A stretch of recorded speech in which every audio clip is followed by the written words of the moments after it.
Hello students. इस video में हम डिस्कस करने वाले हैं एक बहुत ही इंपॉर्टेंट फार्मूले के बारे में जो कि रिफ्रैक्टिव इंडेक्स से रिलेटेड है और 2024 और 25 के बोर्ड के साइंस क्वेश्चन पेपर में आपको एक या दो नंबर में इससे रिलेटेड कोई ना कोई क्वेश्चन मिल सकता है।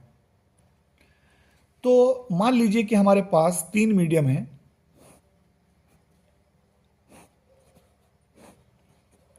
और लाइट जो है वो पहले से दूसरे मीडियम में, दूसरे से तीसरे में और तीसरे से अगेन पहले मीडियम में लाइट ट्रेवल कर रही है। पहला मीडियम जो है वो हमारा मान लीजिए एयर है, दूसरा मीडियम हमारे पास वाटर है और तीसरा मीडियम ग्लास है और अगेन पहला मीडियम फिर से एयर है। तो लाइट जो है वो पहले मीडियम से आ रही है और दूसरे मीडियम में जा रही लाइट, और इसी तरीके से दूसरे से तीसरे मीडियम में लाइट जा रही है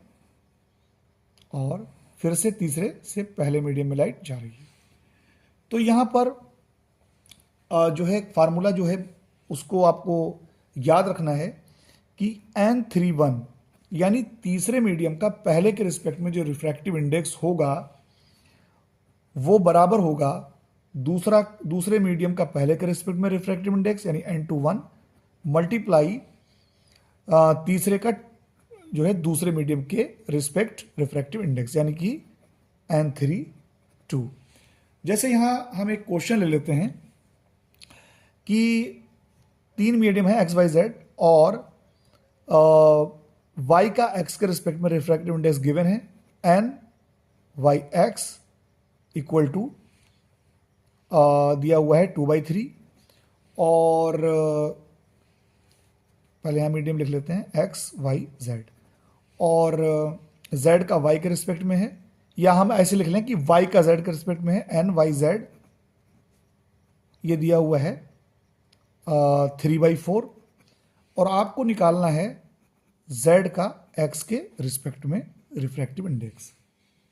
तो सबसे पहले हम यहां पर x y z जो है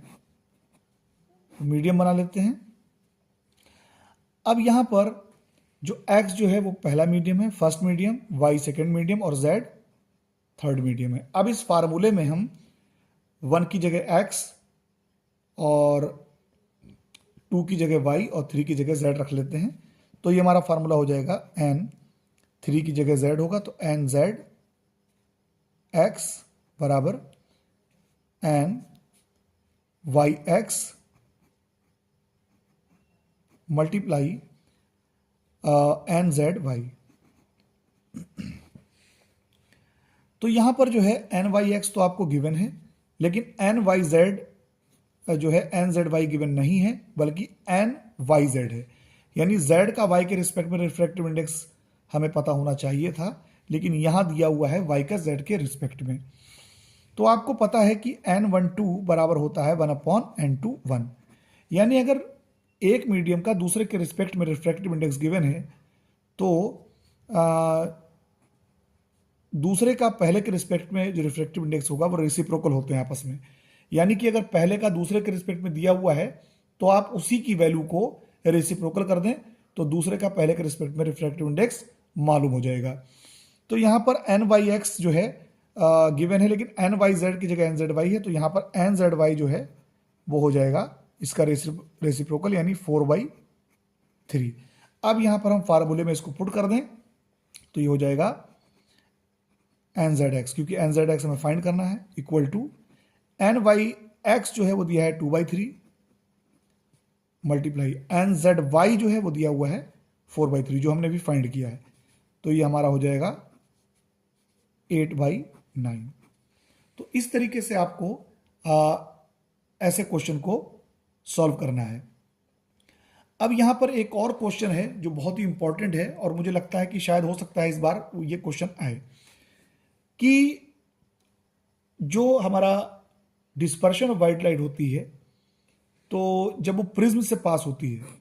तो वो 7 कलर में डिवाइड हो जाती है, यानी अपने स्पेक्ट्रम में डिवाइड हो जाती है।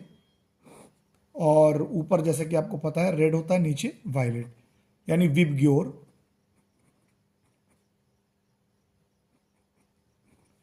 इस तरीके से ये स्पेक्ट्रम है,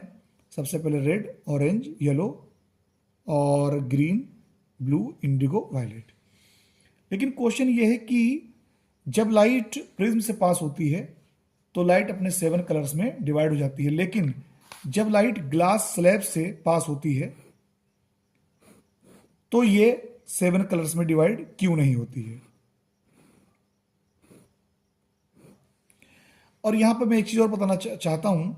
कि यहां पर जो एंगल ऑफ इंसिडेंस होगा, यानी पहला जो सरफेस है रिफ्रैक्टिंग सरफेस, यानी ये जो है फर्स्ट रिफ्रैक्टिंग सरफेस है, ये सेकंड रिफ्रैक्टिंग सरफेस है, तो आई और ई ये बराबर होते हैं ग्लास स्लैब में, तो इस बात का भी आपको ख्याल रखना है। तो यहां पर क्वेश्चन ये है कि डिस्पर्शन जो होता है, यानी कि 7 कलर्स में जो डिवाइड होना लाइट का, तो वो ग्लास स्लैब में क्यों नहीं होता है। तो इसका आंसर बच्चों ये है कि जब लाइट एक मीडियम से दूसरे मीडियम में जाती है तो लाइट की स्पीड चेंज हो जाती है, और एयर में और वैक्यूम में सभी कलर्स की लाइट की स्पीड सेम होती है, लेकिन जब वो दूसरे मीडियम में जाती है तो उनकी स्पीड जो है वो डिफरेंटली चेंज हो जाती है। रेड लाइट की स्पीड जो है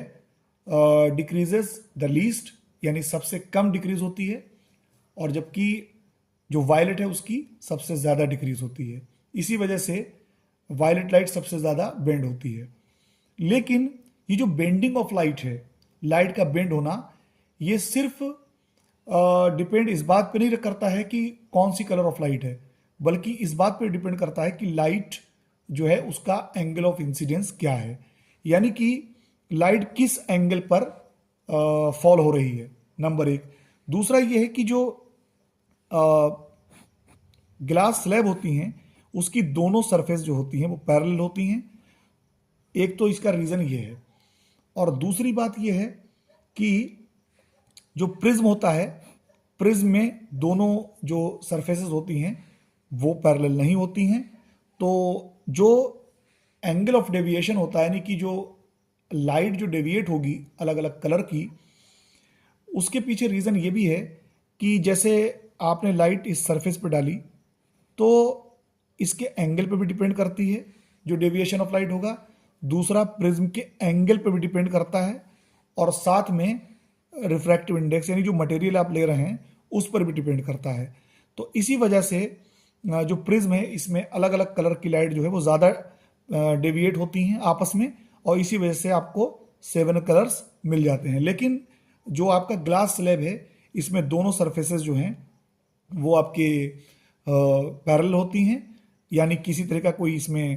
कर्वेचर नहीं होता है, तो इस वजह से जो डेविएशन होता है वो बहुत ही कम डेविएशन होता है हर एक कलर ऑफ लाइट में। इसी वजह से उसमें रेनबो या 7 कलर्स दिखाई नहीं पड़ते हैं। तो मुझे उम्मीद है कि आपको ये दोनों क्वेश्चन बहुत अच्छे से समझ में आ गए होंगे, और इसी तरीके